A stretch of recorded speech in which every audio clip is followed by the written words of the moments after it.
In the shadows of Sourtown Mountain, there's a little wooden building that's packed full of fabulous artifacts.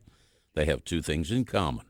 One, they're all made of wood, and two, they were made by Mike Moran. I just enjoy working with the wood. I enjoy working with my hands. I've always seemed to have a knack for most anything that I've tried to do working with my hands. Among the many things he makes are these fabulous shaker-style boxes, all shapes, sizes, different kinds of woods, and every one of them hand-built. It's put together with copper tacks that holds it together, and then the top and bottom is put in separately, and they're put in their thin piece of wood, about 1/4 of an inch, that is put in, held in with wooden pegs, wooden dowels. The top and bottom is put in that way, and there's no glue whatsoever used in the process of making the box. Looking around a little bit, you'll also find some fine examples of his wood carving. And while he enjoys carving just about anything out of wood, one of his favorites has to be hummingbirds. I enjoy carving the hummingbirds. I think everybody loves hummingbirds. Oh, yeah. Mike, who is a man of many talents and who during his life has done many different things, feels that he is truly blessed. As long as I can continue making things, and as long as people continue to enjoy the things I'm making, I think I'll continue trying to do it. Roy Ackland, Fox 8 News. Wild Birds Unlimited of Winston-Salem sells everything you might need for your wild birds. The first thing you might encounter as you come through the door, though, she greets everybody at the door, is considered by most folks a wild bird's nemesis. The first thing people say when they come in the door is, "How ironic, cats in a bird store." And I tell them life doesn't get any better for the cat. Actually, there are two cats here. The first one was Myrtle. Myrtle's real skittish. Then along came Maggie. Somebody dumped her at our house, and we already had like 8 cats. So we decided Myrtle, who is our other cat that lives here, needed a companion. Of course, Myrtle did not agree. She said, "I liked it better when I was an only cat." Myrtle is really quite shy. But Maggie? She thinks the only reason anybody comes in here is to see her. Maggie loves to lay on the counter, which makes it easier for folks who want to pet her. So as a joke, they put up a sign that said, "Pet the kitty for 25 cents." And folks took it seriously. The money rolled in. And to this day, the proceeds all go to the local Humane Society. And it went over so good. We were going to take it down like right after we did it, but it went over so good we've left it. So she's just working hard here. Two cats, Myrtle and Maggie, both working in a bird store. You might say for them life is perfect. Roy Ackland, Fox 8 News.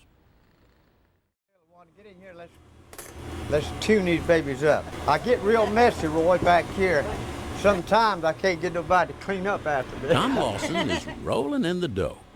Pie dough, that is. He's in the pie business, and he's been doing real well. At Thanksgiving, in 5 days before Thanksgiving, I baked 600 pies. 605 days. Yeah. He bakes more than a dozen different kinds and says he makes them the old-fashioned way. Yeah. Most of these recipes come from the old wood stove, you know. Right. I mean, way back there, you know. These days, he makes them in a modern oven and sells them at the Whistle Stop Cafe in Thomasville. When Tom started baking pies, he wasn't doing enough business, so he decided to bring them here to the street. I got to thinking one day, I got to reach them people, and they're right out there, you see. So I cut up some pies in little small pieces and put it on little plates and wrap them up. And I'd go out there, and every time that stoplight would stop the cars, I'd run out there and hand it. "Here, I want you to try this, try this." It must have worked because he stays busy baking pies and also cakes. He can hardly keep up with the orders. We got 4 pecan pies, carrot cake, 8 German chocolates, a hummingbird chocolate layer cake. Tom's not a big man, but he's a bundle of energy, cracking as many jokes as he does eggs. A self-made man, he's an American success story, as American as one of Tom's apple pies. You know, sweetest part about a meal is the dessert. Sure. Roy Ackland, Fox 8 News. Come on over here and look. Let's go over here to this feeder, Awilda. On a cold, snowy day, there's nowhere that Warner and Awilda Williams would rather be than in their own living room looking out the window. And there's a female cardinal sitting on the feeder. That's because everywhere they look, they see birds. And we have on the property about 40 species of birds.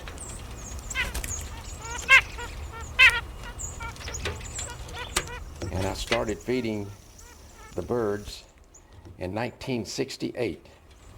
And that's been 36 years. I feed them summer and winter. He feeds the birds a suet that he makes himself. It's based on lard and peanut butter with various kinds of seeds thrown in. They really love that suet.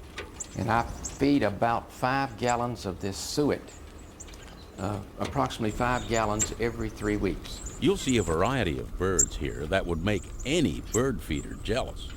Most of them, though, are cardinals. They have seen as many as 50 here at a time. And one thing about cardinals, they do not migrate. Cardinals stay where they are raised. They stay the year round. When they built their home, they deliberately built it with lots of windows, so that by providing a feast for the birds, they received a feast for their eyes. Roy Ackland, Fox 8 News. Most any morning at the Whistle Stop Cafe in Thomasville, you'll hear breakfast sizzling on the grill. But on Wednesday mornings, you'll hear the sound of spoons. This is my theme song, and I play the spoons. Everybody's doing their thing, eating and talking. I'm just entertaining what I'm doing. Every Wednesday morning, you'll find Bill Fergusson here in front of his boombox, playing and singing. It's a great, great morning, first day in heaven when you realize where days are through. Oh, I enjoy it, I tell you. If it's music, count me in. Bill, who is a music director of his church, was also a longtime member of the gospel quartet known as the Harvesters. All right. How do you start singing here at a cafe? I started the first Wednesday they opened up, just started on a Wednesday, and I've been doing it ever since. That'll make the blood start broken. Quite often, Bill's performance will include the owner of the place. Usually this is the grand finale at the end of the show. Tom Lawson and Bill Fergusson, the Whistle Boys. You got it, sir. Now, on most days, if you're looking for a quiet, secluded place to have a little breakfast, this is it. But on Wednesdays, Here we go. forget it. The joint is jumping.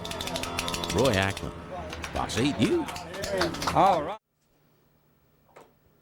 Currie Williams is an artist and a storyteller. It all began when she made up and illustrated stories for her sister who had special needs. So I just picked up a piece of paper and started just illustrating and just drawing some little people and then telling it. And it got her attention, and she just, got into it with everybody else. And as they, she got into it, I was like, okay, so I just kept her doing it. And next thing I know, I was painting. Known throughout the Southeast as a folk artist, she's also known by many as the Apple Lady. So in every one of my paintings, there's an apple. And sometimes when I go to schools and I go to libraries and I share my paintings, and when I'm out at the shows, the children always get a kick trying to find an apple. Apple's reminder of back home in Memphis and the tree in her mother's front yard. Many of the scenes in her paintings reflect what she saw along the Mississippi River and in Memphis itself. Yeah, that's Elvis right there. And this one right here is I See Elvis. Ask her about a painting, and she'll tell you a story. And I tell the story to the people when they buy their paintings. Oh, yeah. Yeah, and so they can share the stories and take them on. Because I tell them they're part of my family then, and they become a storyteller too. She says a painting is never really finished until she sells it. And she doesn't paint them just to sell them. I'll do this the rest of my life. Really? Whether I sell a 1, 2, or 1,000, if I never sell another one. Currie Williams, the Apple Lady, an artist to the core. Roy Ackland, Fox 8 News. I have never been a hairstylist. I've just stuck to being old-fashioned barber. Cut your hair and shave around your ears. Kenneth Wood has been cutting hair here at the Graham Barber Shop for more years than most local folks can remember. I came here, I cut the first head of hair here in 1940. I worked here for 2 years and entered the service. In the Army, he was shipped to Burma, and he cut hair there too. When he came back, he got a job at a mill, but he moonlighted still as a barber. Then in '53, he decided it was barbering full-time that he really wanted to do, and he's been doing it ever since. Why do I like? Because of meeting the people and the fellowship. At one time, 5 barbers worked out of this shop. It was a busy place, selling haircuts and hair products. Yeah, I don't sell them shampoo and tonic like I used to. The folks that use that are dead and gone. In the mid-'80s, the last of his fellow barbers passed away. He was left alone and with a new landlord. I told Kenneth, I said, I'm your new landlord, but as long as you want to stay in here and cut hair, I'll leave you alone. I won't up your rent. We'll just leave it like it is. Of course, I didn't know he was going to be here 19 years later, but I'm happy he is, you know. In his 90s now, he says he really hasn't thought about retiring. He's the one person in downtown Graham that seems as though he's been there forever. And he plans to be there for quite a while longer. Thank you, Kenneth. Yes, sir. You're welcome. Roy Ackland, Fox 8 News. Quilters have always gathered together to help each other out and to pass the craft along to future generations, such is the case with the Piedmont Quilters Guild. Well, we do it mainly because it is a tremendous pleasure. It just is one of the very special things that brings people with a like interest together. And what's better than sitting down with a group of people who soon become your friends when you quilt? There isn't a stranger in the quilting world. And it's a little bit like being on the psychiatrist's couch. You know, we could just share anything with everybody, and that's how we get to know each other so well. All quilts are special, but this one's particularly so. You see, they're going to raffle it off to raise money for the Guild. And it is designed to show off the icons of North Carolina. Our beautiful dogwoods, our cardinals, our lilies. The king-size quilt is quite a project, so the more pairs of hands, the better. Busy hands, lots of hands, make the work go fast. When it's finished, between 40 and 50 people will have worked on this quilt, and in one way or another, it will have changed their lives. When they left after quilting on this quilt, they were friends, and that's the most important part of it. And when those friends have finished their project, it'll warm them body and soul. Roy Ackland, Fox 8 News. Every Thursday in the growing city of Boone, in a very modern building, you'll hear some ancient sounds that have echoed through these mountains for centuries.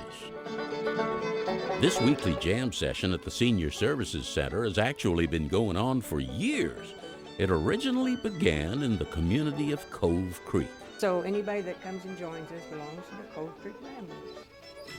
We just get together to have good fun, share our songs with each other. No telling who's going to show up. Ronnie Hicks, for instance, he's been coming here for years. Mostly I come just to be an upliftment to the seniors, you know. A lot of times I've had them to tell me, well, you help me forget my troubles. Another faithful attendee of the jam session is Ora Watson, still making that fiddle sing at the tender age of 92. It's a lot of fun. Meet a lot of nice people and enjoy all the music. It may be its timelessness or its diversity of origin, but there's something about this music that makes you feel you can just sit down, join right in, whether you know the song or not. If we don't, we move our lips and act like we know it. It's hard to tell who enjoys this the most, the musicians or the seniors who come to listen and to participate. You can't sit still and listen to properly played mountain music. You gotta get up and dance. Roy Ackland, Fox 8 News. Oh, yeah.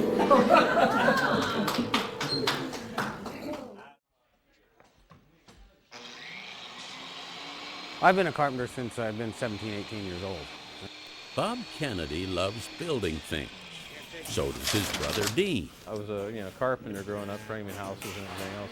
In fact, I worked for my brother at one point, who actually had his own company, and I framed houses with him. The Kennedy brothers no longer build houses. They have a company named Freelance Staging, and they build sets for motion pictures and television. People come to me and say, I can do any kind of carpentry, or I've done every kind of carpentry. I say, not yet. It's just nothing's straight, everything's angled, round, compound curves, compound miters. We put a different twist on custom built. Yeah, this is the one we're working on right now. We've got a couple other ones in here as well.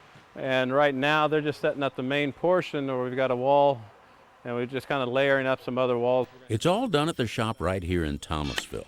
Once it's built and completely assembled, it's then taken apart, shipped to the final destination, where it's reassembled for the last time.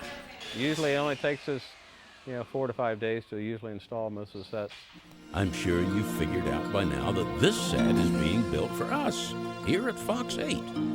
What a way to make a living, doing what you love to do, with the people you love to do things with. I couldn't ask for a better partner. We're having fun enjoying it, and God just blessed me tremendously with the amount of work that we've had and the talents that He's given me for it. I believe it was Shakespeare who wrote, "Life is but a stage," and that stage was probably built by a couple of Roy's folks. Roy Ackland, Fox 8 News.